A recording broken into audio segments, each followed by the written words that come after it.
Hello friends, എല്ലാവർക്കും രേഷ്മാസ് ഡയറിയിലേക്ക് സ്വാഗതം കേട്ടോ. അപ്പോൾ ഇന്ന് നമ്മൾ രാവിലെ തന്നെ പുട്ടിനുള്ള പൊടി ബാലൻസ് വന്നിട്ടിരിപ്പുണ്ട്, പിന്നെ പുട്ടുണ്ടാക്കിയത് ബാലൻസ് ഇരിപ്പുണ്ട് കേട്ടോ.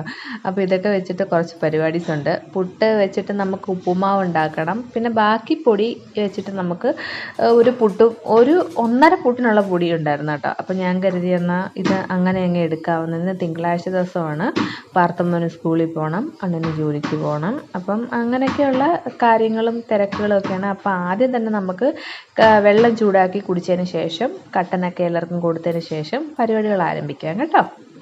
അപ്പം നമ്മൾ കട്ടനായിട്ടും എനിക്ക് കുടിക്കാനുള്ള വെള്ളത്തിനും ഒക്കെ ആയിട്ട് ഞാനിങ്ങനെ വെച്ചിട്ടുണ്ട്. അറിയാമല്ലോ, ഞാനൊരു ഡ്രിങ്ക് കുടിക്കുന്നത് നിങ്ങളെ എല്ലാ വീഡിയോയ്ക്കകത്തും കാണിക്കുന്നതാണല്ലോ. അത് ഞാൻ സ്കിപ്പ് ചെയ്യാറില്ല കേട്ടോ. അത് എൻ്റെ മുടിയുടെ വളർച്ചയ്ക്കായാലും സ്കിന്നിൻ്റെ കാര്യം പറയുമ്പോൾ നിങ്ങൾ വിചാരിക്കും ഞാനെന്ത് വെളുത്ത് സായിപ്പിനെ പോലെ ഇരിക്കുമെന്ന്. പക്ഷേ അല്ല, എന്നാലും ഒരുപാട് നല്ല ചേഞ്ചസ് വരുത്തുന്ന ഒരു ഡ്രിങ്കാണത് കേട്ടോ. അപ്പോൾ എല്ലാവരും തയ്യാറാക്കി ട്രൈ ചെയ്ത് നോക്കിയാൽ അത്രയും നല്ലതായിരിക്കും. അപ്പോൾ നമുക്ക് പുട്ടിൻ്റെ പൊടി കുഴച്ച് വെച്ചിട്ടുണ്ടായിരുന്നു. പിന്നെ ഇത് നമ്മുടെ പുട്ടാണ് കേട്ടോ. കഴിഞ്ഞ ദിവസം പുട്ടുണ്ടാക്കിയത് ബാലൻസ് വന്നതാണ് വെച്ചിട്ടുണ്ട്. പിന്നെ അത് നമ്മൾ ഉപ്പുമാവ് ഉണ്ടാക്കണം. അത് ഞാനിങ്ങനെ ഡീറ്റെയിൽ ആയിട്ട് ഉപ്പുമാവ് ഉണ്ടാക്കുന്ന രീതി ഒന്നും കാണിക്കുന്നില്ല, കാരണം എല്ലാവർക്കും അറിയാലോ പുട്ട് പൊടിച്ച് ഉപ്പുമാവൊക്കെ ഉണ്ടാക്കുന്നത്. പിന്നെ അതിനകത്ത് ഞാൻ കുറച്ച് വെജിറ്റബിൾസ് ചേർക്കുന്നുണ്ട്. സവാളയും നമ്മുടെ ബീട്രൂട്ടും ക്യാരറ്റ് അതും കൂടെ ചേർത്ത് എണ്ണയ്ക്കകത്തിട്ട് വഴറ്റിയത്. പിന്നെ അതിലേക്ക് നമ്മൾ പൊടിച്ച് വെച്ചിട്ട് നമ്മുടെ പുട്ടും കൂടെ ചേർത്ത് ഇളക്കി ചിക്കി തോത്തി എടുത്തിട്ടുണ്ട് കേട്ടോ. പിന്നെ തേങ്ങ ഇടണ്ടല്ലോ, നമ്മൾ പുട്ടിന് തേങ്ങ ഇടുന്നതായതുകൊണ്ട്. പിന്നെ നമ്മൾ മെഴുക്കുവരട്ടി ഉണ്ടാക്കുന്നുണ്ട്. നമ്മുടെ വെണ്ടയ്ക്കായും വഴുതനങ്ങയും വെച്ചിട്ടാണ് മെഴുക്കുവരട്ടി ഉണ്ടാക്കുന്നത് കേട്ടോ. അപ്പോൾ മുട്ടനൊരു വഴുതനങ്ങ പച്ചക്കറി മേടിച്ചപ്പോൾ കിട്ടിയായിരുന്നു. പിന്നെ സവാള എടുത്തിട്ടുണ്ട്. അപ്പോൾ അതിൻ്റെയൊക്കെ തൊലി പൊളിച്ചിട്ട് എടുക്കാം. ചില ദിവസങ്ങളിൽ ഞാനിങ്ങനെ വൃത്തിയാക്കി അരിഞ്ഞ് പറക്കി വെക്കും. ചില ദിവസങ്ങളിൽ കുറച്ച് മടിയുള്ള ദിവസങ്ങളിൽ ഇതൊന്നും അരിഞ്ഞ് പറക്കി വെക്കാറില്ല. അപ്പോൾ അങ്ങനെയുള്ളൊരു ദിവസമായിരുന്നു ഇത് കേട്ടോ. അപ്പം നമ്മൾ മുട്ടനൊരു വഴുതനങ്ങയായിരുന്നു, അത് മുറിച്ചപ്പോൾ തന്നെ ഇടാം അതിനകത്ത് പുഴു. അപ്പോൾ എപ്പോഴും നമ്മൾ വലിയ വഴുതനങ്ങയൊക്കെ എടുക്കുമ്പോൾ ഉണ്ടല്ലോ അതിനകത്ത് പുഴുവായിരിക്കും. നിങ്ങളൊരു സൗണ്ട് കേൾക്കുന്നുണ്ടെങ്കിൽ അത് പാർത്തൻ ഈ പെരയ്ക്കകത്തിട്ട് പന്തടിക്കുന്ന സൗണ്ടാണ് കേൾക്കുന്നത് കേട്ടോ. അപ്പം നമ്മൾ വഴുതനങ്ങയും അരിഞ്ഞ് വെണ്ടയ്ക്കായും അരിഞ്ഞ് വെച്ചിട്ടുണ്ട്. ഞാൻ വോയിസ് ഓവർ കൊടുക്കുമെന്ന് പറഞ്ഞിട്ട് പോലും അവരിങ്ങനെ പെരയ്ക്കകത്തിട്ട് ക്രിക്കറ്റ് കളിക്കുകയാണ്. നിങ്ങളുടെ വീട്ടിലുണ്ടോ ഇതേപോലെ പറഞ്ഞാൽ കേൾക്കാത്ത മക്കൾ?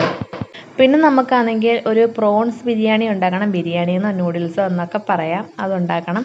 അപ്പോൾ അതിനായിട്ട് ഞാൻ കൊഞ്ചിനകത്ത് പൊളിച്ച് വെച്ചിരുന്ന കൊഞ്ചാണ്. അതായത് മുളക് പൊടി, മല്ലിപ്പൊടി, മഞ്ഞൾപ്പൊടി, മസാലയൊക്കെ ചേർത്ത് അതൊന്ന് സെറ്റാകാൻ വെച്ചിട്ടുണ്ട്. പിന്നെ ഒരു പാത്രത്തിനകത്ത് വെള്ളം ഒഴിച്ച് ഉപ്പിട്ട് വെളിച്ചെണ്ണ ഒഴിച്ച് കുറച്ച് മഞ്ഞൾപ്പൊടി ഇട്ട് തിളപ്പിക്കാൻ വെച്ചിട്ടുണ്ട് കേട്ടോ.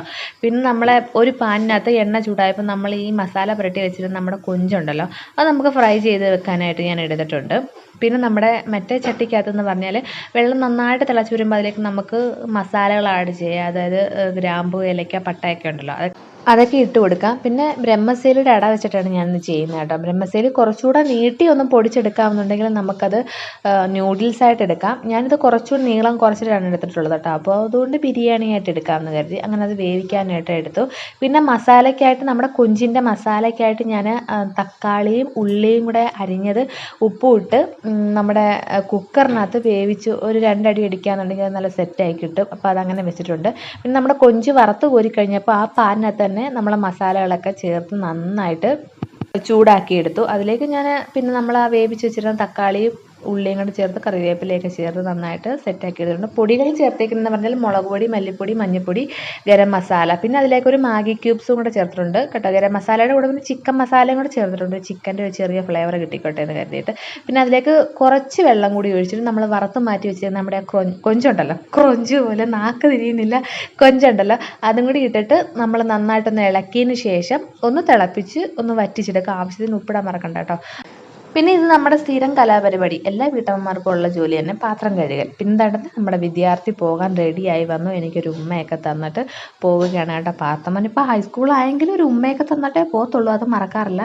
അങ്ങനെ പിന്നെ അവൻ പോയി. ഞങ്ങൾ ഉച്ചയൊക്കെ കഴിഞ്ഞപ്പോൾ ഞാനും അമ്മയും കൂടെ കുറച്ച് സൊറയൊക്കെ പറഞ്ഞിരുന്നൊരു പഴുത്ത ചക്ക ഉണ്ടായിരുന്നു. ചക്ക വേവിക്കാനായിട്ട് കൊണ്ടുവന്നേ കേട്ടോ. അത് ഇരുന്നങ്ങ് പഴുത്ത് നല്ല അടിപൊളി മധുരമുള്ള നല്ല വരിക്ക ചക്കയായിരുന്നു കേട്ടോ. അങ്ങനെ പിന്നെ ഞാനും അമ്മയും കൂടെ കുറേ നേരം ഇങ്ങനെ കാര്യങ്ങളൊക്കെ പറഞ്ഞ് ചക്ക പൊളിച്ച് അമ്മയ്ക്ക് കുറച്ച് വയ്യാത്ത ആളാട്ടോ. അപ്പം ഞാൻ കരുതി എന്നാൽ ഇത് ഇങ്ങനെയുള്ള കുറേ കാര്യങ്ങളൊക്കെ എനിക്ക് ചെയ്തു തരും കേട്ടോ. ചക്കയൊക്കെ ഉണ്ടെങ്കിൽ പൊളിച്ച് തരും, പിന്നെ മീനൊക്കെ ഉണ്ടെങ്കിൽ വെട്ടിത്തരും, എന്തെങ്കിലും അരിയാനൊക്കെ ഉണ്ടെങ്കിൽ ചിലപ്പോൾ സഹായിക്കും, അങ്ങനെയൊക്കെയുള്ള കാര്യങ്ങളുണ്ട്. പിന്നെ ഞാൻ ഇതെന്ന് പറഞ്ഞാൽ ഞാൻ കുറച്ച് വീഡിയോസ് ഇങ്ങനെ വേറെ കണ്ടൻറ് എടുക്കാനായിട്ട് ഇരുന്നതാണ്. പക്ഷേ അതിൻ്റെ ഇടയിൽ കൂടെ അവൻ വന്ന് ഫോൺ ചോദിച്ച് ഞങ്ങൾ അടിയിടുന്നതാണ്. അത് ഞാനിങ്ങനെ എഡിറ്റ് ചെയ്ത് മാറ്റണ്ടെന്ന് കരുതി. കാരണം എപ്പോഴും നമ്മളെ നല്ല രീതിയിൽ മാത്രം കാണാതെ നമ്മളെ കുറച്ച് ക്രൗഡായിട്ടുള്ള മുഖം കൊണ്ടൊന്ന് കണ്ടോട്ടെ നിങ്ങളെന്ന് കരുതി. അവന് ഞാൻ ഇപ്പോൾ 8ാം ക്ലാസ്സിൽ ഹൈസ്കൂളിലായതിനു ശേഷം ഞങ്ങളിപ്പോൾ വീക്കെൻഡിന് മാത്രമേ ഫോൺ കൊടുക്കത്തുള്ളായിരുന്നു. പക്ഷേ കഴിഞ്ഞ ദിവസം ഇത് ഉണ്ടായെന്ന് പറഞ്ഞാൽ അടുത്ത ദിവസം ഇവ ലീവാണ്. അപ്പോൾ അതുകൊണ്ട് ഫോൺ ചോദിച്ചു. അപ്പോൾ അതിൻ്റെ ഒരു അടിയും ബഹളവും ഒക്കെയാണ് നിങ്ങളീ കാണുന്നത് കേട്ടോ. അതുകൊണ്ട് പിന്നെ ഞാൻ കരുതി എന്നാൽ ഇത് കട്ട് ചെയ്ത് മാറ്റണ്ട, നിങ്ങളും കൂടി കണ്ടോട്ടെ എന്ന് കരുതി.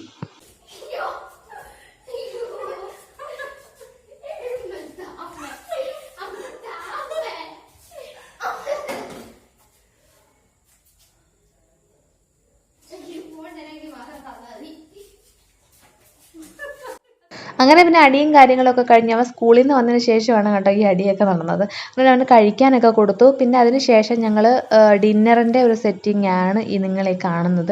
ഡിന്നർ ഇവിടെ എല്ലാവർക്കും ഇന്ന് ചപ്പാത്തിയും മുട്ടക്കറിയും മതി എന്ന് പറഞ്ഞു. എല്ലാവർക്കും ഒന്ന് പാർത്തനും എനിക്കും. പിന്നെ ഞാൻ എന്തുണ്ടാക്കിയാലും അമ്മ അത് കഴിച്ചോളും, പിന്നെ അണ്ണനും അത് തന്നെ എന്തുണ്ടാക്കിയാലും കഴിച്ചോളും. പിന്നെ മുട്ടക്കറിക്കുള്ള നമ്മുടെ ഗ്രേവിക്കുള്ള ഉള്ളിയൊക്കെ നമ്മളിങ്ങനെ വേവിക്കാനായിട്ട് വെച്ചിട്ടുണ്ട്. തക്കാളി രണ്ട് അരിഞ്ഞ് വെച്ചിട്ടുണ്ട്. പിന്നെ കുക്കറിനകത്തിട്ട് മുട്ട പുഴുങ്ങാന്നുണ്ടെങ്കിൽ 2 വിസിലടിക്കാമെങ്കിൽ പെട്ടെന്ന് നമ്മുടെ മുട്ട പുഴുങ്ങി കിട്ടുമല്ലോ.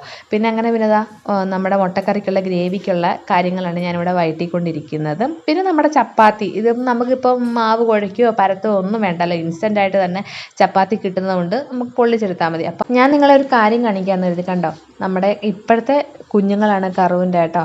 അവളുടെ 4 കുഞ്ഞുങ്ങളുണ്ടായിരുന്നു, 2 കുഞ്ഞുങ്ങൾ മരിച്ചുപോയി.